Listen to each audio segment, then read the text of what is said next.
Assalamualaikum warahmatullahi wabarakatuh. Sebelumnya, nama saya Dadan Firmansyah. Saya mahasiswa Universitas Teknokrat Indonesia dengan nomor NPM 234111076, kelas manajemen 23 ekstensi, Fakultas Ekonomi dan Bisnis.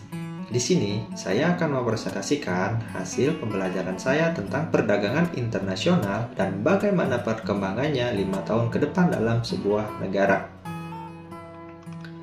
Sebelum lanjut ke materi selanjutnya, apakah yang dimaksud dengan perdagangan internasional?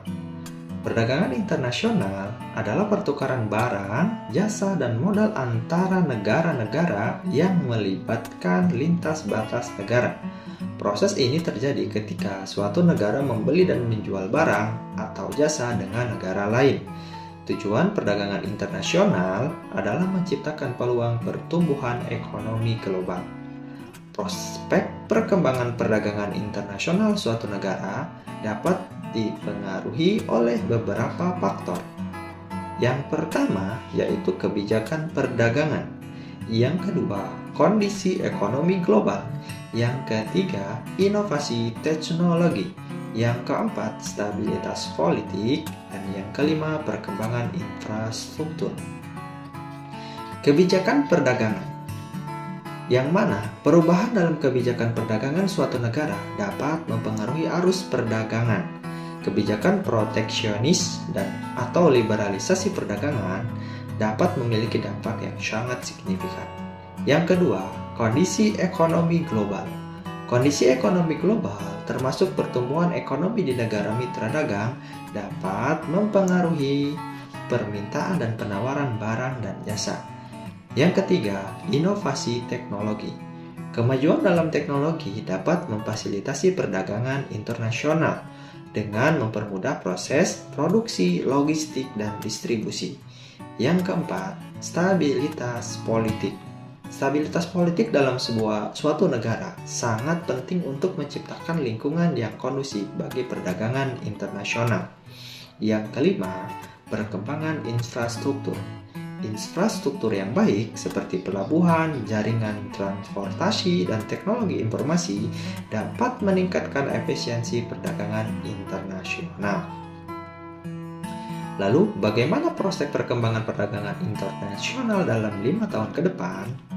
Dengan memperhatikan faktor-faktor tadi, maka dapat disimpulkan perkembangan perdagangan internasional ke depan tergantung dari negaranya sendiri. Bagaimana dengan perkembangannya untuk negara Indonesia? Untuk perkembangan perdagangan di Indonesia sudah meningkat. Salah satunya perdagangan antara Indonesia dan China. Seperti yang diketahui, perdagangan antara Indonesia dan China memiliki sejarah yang panjang dan terus berkembang. Kedua negara ini memiliki hubungan ekonomi yang kuat, dan perdagangan bilateral antara Indonesia dan China memiliki dampak signifikan terhadap perekonomian global. Selanjutnya, perdagangan antara negara Indonesia dan Jepang. Salah satu contoh kerjasama antara perdagangan Indonesia dengan Jepang adalah di bidang transportasi, yaitu proyek kereta cepat antara Jakarta ke Surabaya yang melibatkan investasi dan teknologi dari perusahaan Jepang.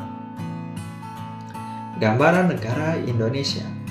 Negara Indonesia adalah negara kepulauan terbesar di dunia, yang mana Indonesia kaya akan sumber daya alam termasuk minyak bumi, gas alam, batu bara, dan hasil pertanian seperti kelapa sawit, kopi, dan karet.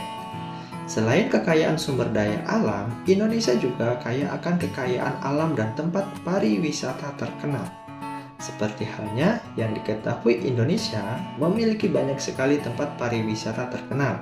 Salah satunya Bali yang memiliki pantai yang indah, Yogyakarta dengan keindahan Candi Borobudur dan Prambanan, dan Raja Ampat di Papua yang terkenal dengan keindahan bawah lautnya. Indonesia adalah negara unik dengan keberagaman alam dan budayanya, keindahan alamnya, keanekaragaman budayanya, dan keramahan penduduknya, menjadikan tujuan yang menarik bagi para wisata dan pengusaha di seluruh dunia. Dengan melihat gambaran tentang Indonesia tadi, saya menyimpulkan bahwasanya negara Indonesia dalam 5 tahun ke depan akan mengalami banyak peningkatan dalam sektor perdagangan internasional dan kerjasama antara negara-negara di dunia. Namun demikian, tidak cukup hanya mengandalkan sumber daya alamnya saja. Indonesia bisa berkembang di bidang perdagangan internasional. Dalam hal ini, perlu kerjasama antara masyarakat dan pemerintah dalam hal pengembangan sumber daya manusianya juga, agar negara Indonesia terus eksis di perdagangan internasional. Demikianlah penjelasan yang bisa saya sampaikan. Semoga bermanfaat. Mohon maaf bila ada kesalahan. Saya akhiri. Wassalamualaikum warahmatullahi wabarakatuh.